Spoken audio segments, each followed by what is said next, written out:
Whew. Well, good morning, my brothers in recovery. Sorry, just got back in from 5 miles and it is cold outside. But one thing I will say that helps in this whole recovery process is definitely keeping a schedule and exercising. Get that dopamine working in your brain. Stuff that we used to drink in there, you can actually get for free by getting fresh air. Whew. But as I was running this morning, I actually started thinking about a TV show that used to be on a long time ago, like back in the late 80s, early 90s, I want to say. It's a show called Quantum Leap.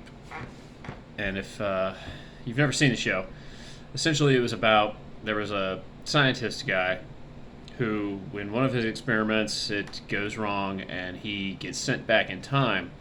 But when he gets sent back in time, he jumps into the body of somebody else from the past, and it's his job, like he has his consciousness in his mind but their body, and then it's his job to like right the wrongs that that person might have had, and then he will jump again, with the hope that the next jump will be the jump home. And the center of the show was just about how it could be difficult, even though he's him on the inside. He's dealing with, whoever the person is on the outside, right?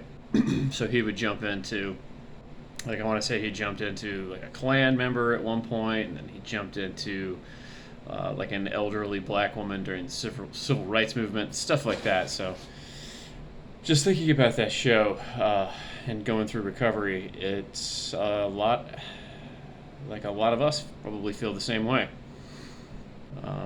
As we made our decision to, kick alcohol and make ourselves better and become sober and recover, a lot of us probably left a lot of burnt bridges and a lot of hurt people in our wake. I know I did. It's part of that hitting bottom process. And with all those people that we've hurt, and we try to heal ourselves, we also want to heal those relationships. Especially being a dad, we've probably made a lot of mistakes as far as our kids are concerned, and there's a lot of things that we need to heal there.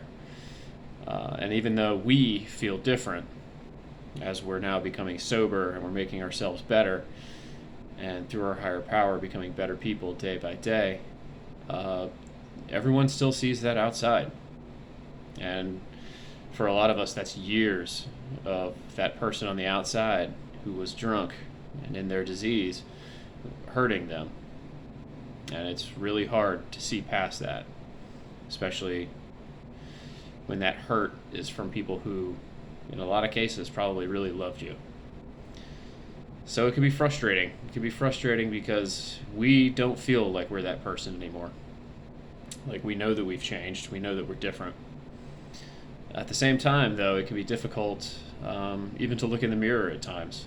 I remember when I first gave up my life to Christ and then became sober, I still had to see that person in the mirror every morning. And it was sometimes just bringing up all those memories of the past, all those things that that person did, who now I completely disassociate with. I say that I killed him, because the fact of the matter is if anybody else treated me the way that I treated me, I would have killed him. And if anyone treated my significant other in my family the way that I did, I would have killed him. And that person still looks me in the eyes in the mirror. But I have to realize that I've changed. And the only way that the people in my life are going to see that I'm different than what they see on the outside is going to be time and consistency. So I went running this morning at 5:30. I go running every morning at 5:30 in the morning, consistently. And even on days like today, it's freezing cold outside. My hands are still in that creaky hinge mode from coming in from the cold. But I stay consistent. And that's the same in recovery. I have to be wary of the bad habits that I had when I was drunk, to make sure that I'm remaining honest with everyone around me, and especially remaining honest with myself. Making sure I'm not putting myself in situations where I could fall back into the bad stuff, and I need to do it consistently so that the people around me can see that there is actually and has been a change. And just like waking up every morning at 5:30 to exercise, it takes time to see the results, but eventually the muscles start to grow, the weight starts to drop off, and then you can look forward to that day that you see someone that you haven't seen in a while, and they see you and they say, "Wow, you look amazing. You look really great." And the only way to get there is to be consistent. So don't give up.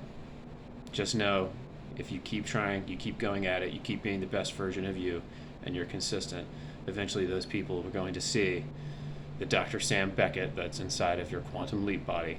They're going to see that change.